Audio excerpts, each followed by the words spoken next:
Welcome to the topic Behaviorist Theories of Learning, Pavlov and Thorndike.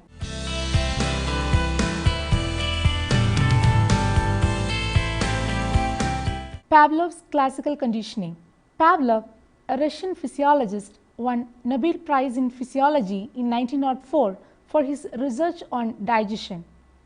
He continued his research by measuring the secretion of digestive juice in dogs' stomach. One day, he noticed that a dog would salivate or secrete digestive juices as soon as it saw the lab worker who ordinarily brought the dogs their food. Because this secretion presumably depended on the dog's previous experiences, Pavlov called it psychological secretion. Pavlov called this phenomenon conditioning. Since the type of the conditioning emphasized was a classical one, quite different from the conditioning emphasized by other psychologists at the later stage, it has been renamed classical conditioning. Pavlov's experiment. Pavlov tied a dog onto the experimental table, which was fitted with certain mechanically controlled devices.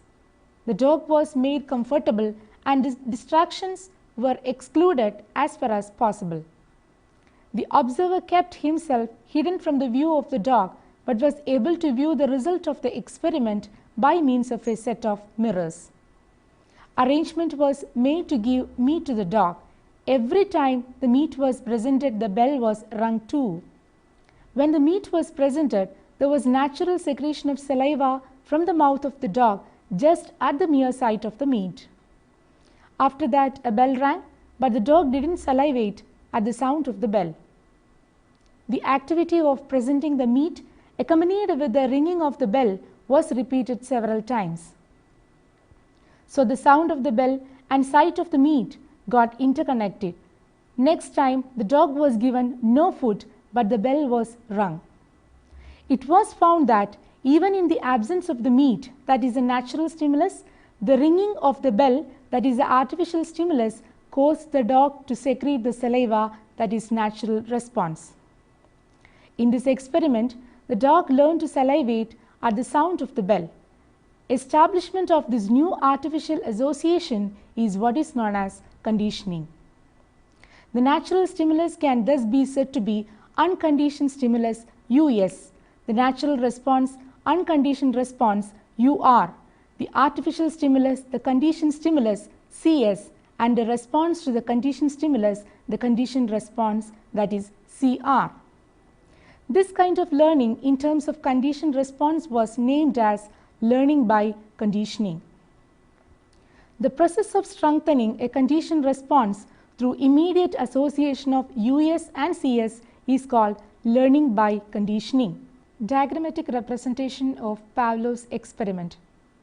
Before conditioning, the meat, that is unconditioned stimulus, causes salivation, and the unconditional response, the salivation is the unconditioned response.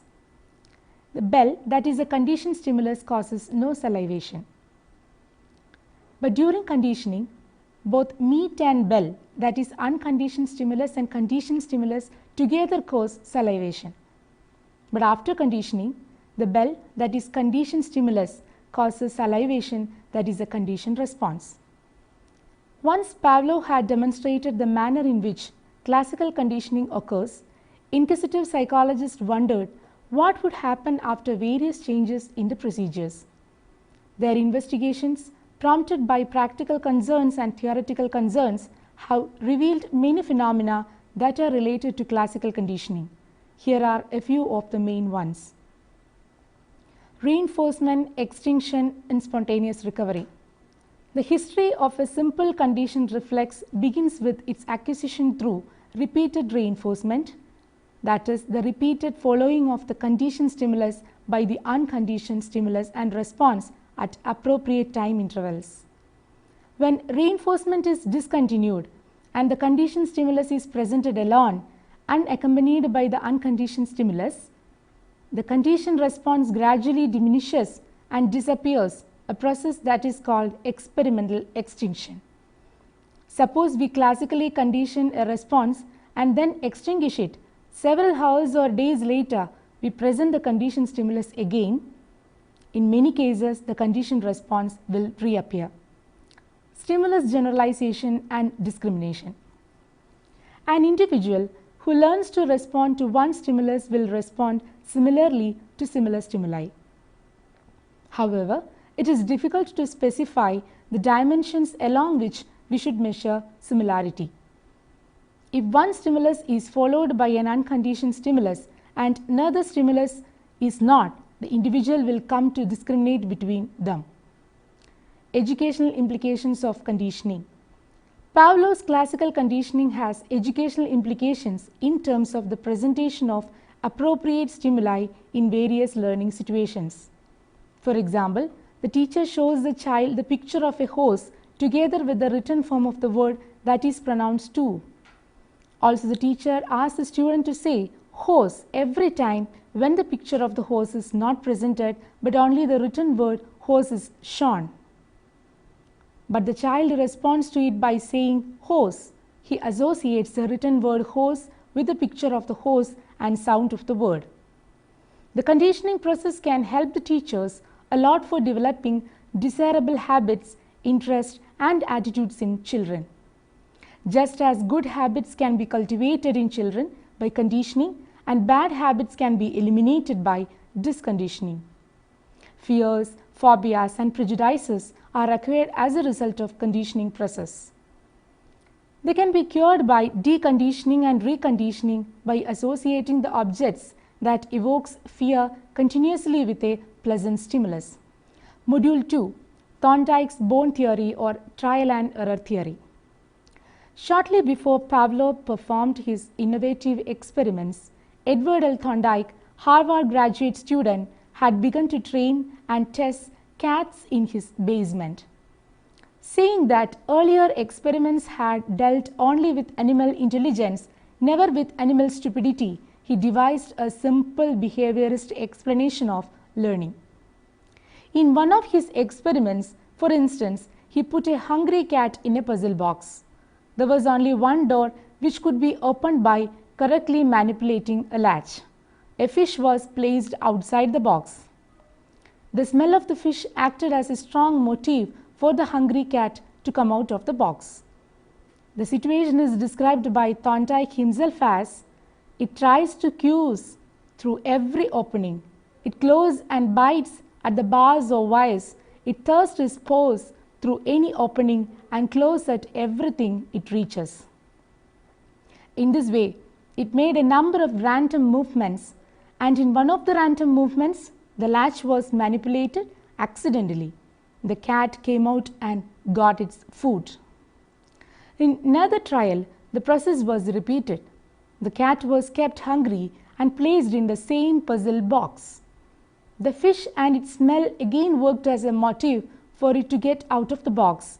It again made random movements and frantic efforts, but this time it took less time to come out. In subsequent trials, such incorrect responses, biting, clawing and dashing, were gradually reduced and the cat took less time on each succeeding trial. In due course, it was in a position to manipulate the latch as soon as it was put in the box. In this way, gradually, the cat learned the art of opening the door. The experiment sums up the following stages in the process of learning. Drive. In the present experiment, it was hunger and was intensified by the sight of the food. Goal. To get at the food by getting out of the box. Block. The cat was confined in the box with a closed door. Random movements. The cat persistently tried to come out of the box without knowing how. Chance success. As a result of this striving and random movements, the cat, by chance, succeeded in opening the door. Selection of proper movement. Gradually, the cat recognized the correct way to manipulate the latch. It selected the proper way of manipulating the latch out of its random movements. Fixation. At last, the cat learned the proper way to open the door by eliminating all the incorrect responses and fixing only the right response. Now, it was able to open the door without any error, or in other words, learn the correct way of opening the door. Module 3, Thorndike's Laws of Learning. Thorndike propounded the following laws of learning on the basis of his theoretical notions about the learning process. First one, the law of readiness. This law is indicative of the learner's state to participate in the learning process. Readiness, according to Thorndike, is preparation for action. It is essential for learning. If the child is ready to learn, he learns more quickly, effectively, and with greater satisfaction than if he is not ready to learn. This shows us not to force the child to learn if he is not ready, but also not to miss any opportunity of providing learning experiences if the child is prepared to learn. The right moments concern the learning situation, and the learner's state of mind should be recognized, and maximum use should be made of this knowledge by the teacher. He should also make an attempt to motivate the students by stimulating their attention, interest, and curiosity. Second law, the law of effect. Learning can be said to have taken place properly when it results in satisfaction and the learner derives pleasure from it. In the situation when the child meets failure or is dissatisfied, the progress of learning is blocked. All pleasant experiences have a lasting influence and are remembered for a long time, while the unpleasant ones are soon forgotten. Therefore, the satisfaction and dissatisfaction, pleasure or displeasure resulting from a learning experience decides the degree of its effectiveness. This law emphasizes the role of rewards and punishment in the process of learning. Getting a reward as a result of some learning motivates and encourages the child to proceed with increased intensity and enthusiasm, while punishment of any kind discourages him and creates distaste for that learning. Third law, the law of exercise. This law has two subparts, the law of use and the law of disuse, which may be stated as the law of use. When a modifiable connection is made between a situation and response, that connection strength is, other things being equal, increased. The law of disuse. When a modifiable connection is not made between a situation and response during a length of time, that connection strength is decreased. As will be seen, the law of use refers to the strengthening of a connection with practice, and the law of disuse to the weakening of connection of forgetting when the practice is discontinued. It can be said, in short, that the law of exercise as a whole emphasizes the need for repetition. All these three laws, the law of readiness, the law of effect, and the law of exercise, are significant in many kinds of learning in our life. The law may be applied to the following proverbs and maxims. You can lead a horse to the water, but you cannot make it drink. Nothing succeeds like success. Practice makes a man perfect. Module 4, Supplementary Theories of Learning. E.L. Thorndike, in addition to his 3 basic laws of learning, developed 5 principles of learning, which are as follows. First one, the principle of multiple responses. This principle states that animal or man may try many responses before attempting the right response through the process of trial and error. Trial and error learning involves many factors as motives, a difficulty or barrier, and sometimes aimless attempts to achieve the goal, a successful trial, and elimination of unproductive responses and consolidation of successful responses. The significance of trial and error learning in education is that the learner gets wide experience and a chance to experiment themselves. They learn from their own errors. The teacher provides help to the students when they need it. Psychologists now agree that all experiences are educative, including the committing of errors. Second one, the principle of mental set. Mental set refers to the predisposition to act in a given way. It is more or less temporary condition of one's attitudes, feelings, and interest. For learning to occur, positive mental set in pupils is an essential condition. The teachers can prepare students for various activities in advance. He can encourage them for participating in different activities in home, school, and community. The material to be taught must be meaningful. The emotional atmosphere of the classroom must be congenial. Students must feel that they have control over their future activities. Teachers' assistance to develop positive attitude is very helpful for pupils. Pupils have been known to develop favorable attitudes towards learning merely on the basis of knowing that the teacher is concerned about them and that the teacher desires to be of assistance. Third one, principle of partial activity. According to Thorndike, a response made only to parts or aspects of a total matter than to the totality is the principle of partial activity. In responding partial of the total activity is pre-pertinent. For example, a baby will respond to his mother whether she is in formal dress or casual dress, whether at home or on the street. Fourth one, principle of analogy or assimilation. The principle states that when individual is faced with a new situation for which he has no natural or learned response, the response he makes will resemble an earlier response to a similar situation. The teacher can make use of this principle in his classroom teaching in the following manner. The teacher must provide similarities between the new and the old, the importance of leading from the known to the unknown, and the usefulness of bringing textbook abstraction to life by relating them to the experiences of the learners. The teacher must provide identity between historical events and present-day events. The principle of analogy is explained in unit approach. The unit approach is that the individual learner makes decisions, grows and develops democratic points of view. The principle of associative shifting. This principle states that any response of which a learner is capable may be attached to any stimulation to which he is sensitive. A common school example would be reading where certain combinations of letters through repetition and reinforcement call to mind highly specific things. The letters HORSE are attached to a large solid hoofed grass eating animal.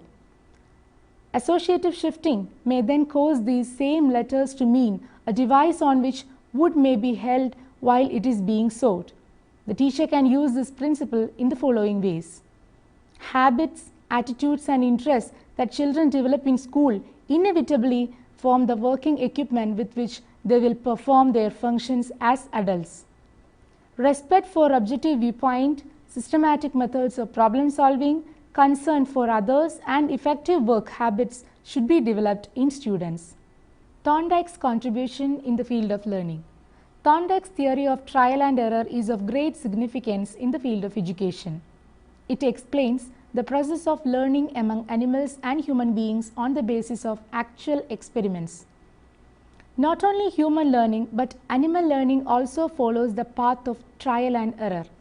A child, when confronted with a mathematical problem, tries several possibilities before he arrives at the correct solution.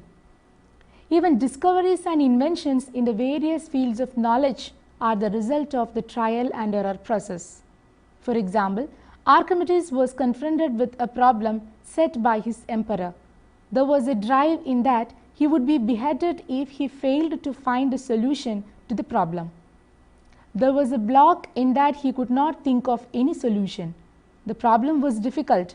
He went on experimenting and made a number of attempts, that is trials, to solve the problem. One day, while having a bath, he met with accidental success, and this led to the formulation of the law of floating bodies.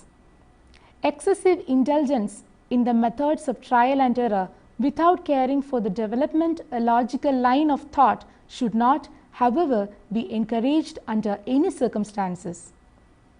We cannot reduce human learning to a mechanical and random process as advocated by this theory.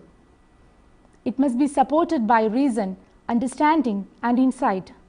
Trials and practice coupled with insight will make the process of learning more effective than either of the methods adopted singly.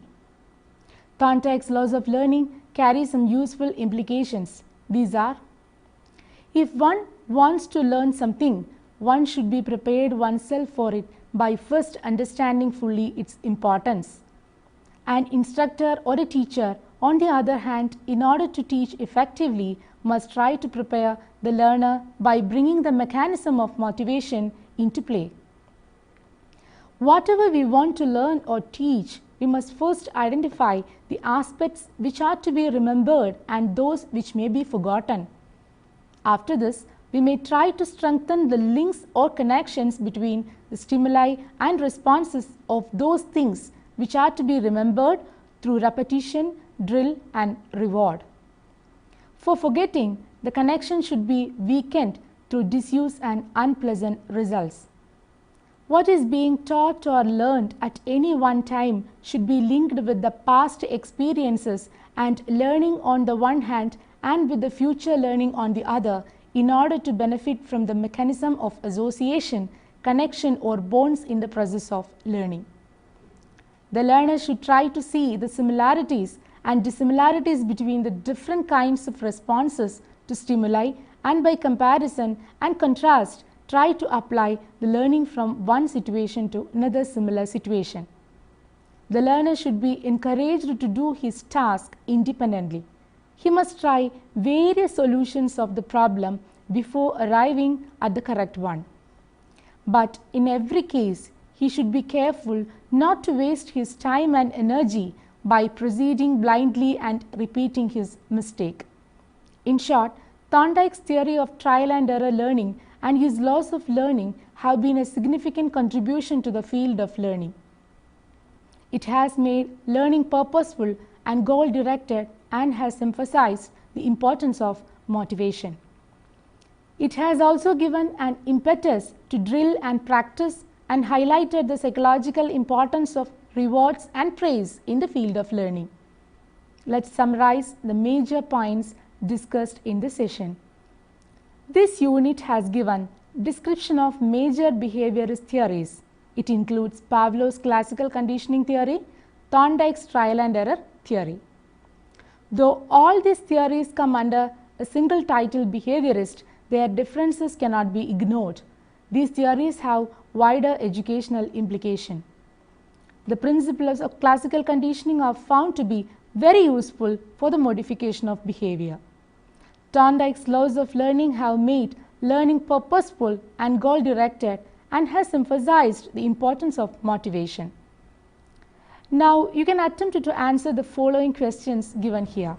First one, what is spontaneous recovery? Second one, what are the educational implications of the law of readiness?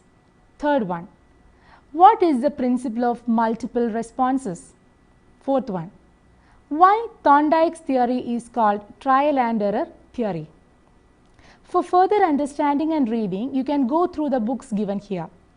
Rescorla, R.A. in the year 1973, Pavlovian Conditioning, It's Not What You Think It Is, American Psychologist, number 43, and page numbers from 151 to 160. Seligman, M.E.P. in the year 1972, On the Generality of the Laws of Learning, Psychological Review, 77, page numbers from 406 to 418. Slavin, R.E. in the year 1994, Educational Psychology, Theory and Practice, USA, Allen and Bacon. Mangal, S.K., 2008, Advanced Educational Psychology, 2nd edition, New Delhi, Prentice Hall of India. Hope that the session was beneficial to you. We will meet again with another topic. Till then, take care.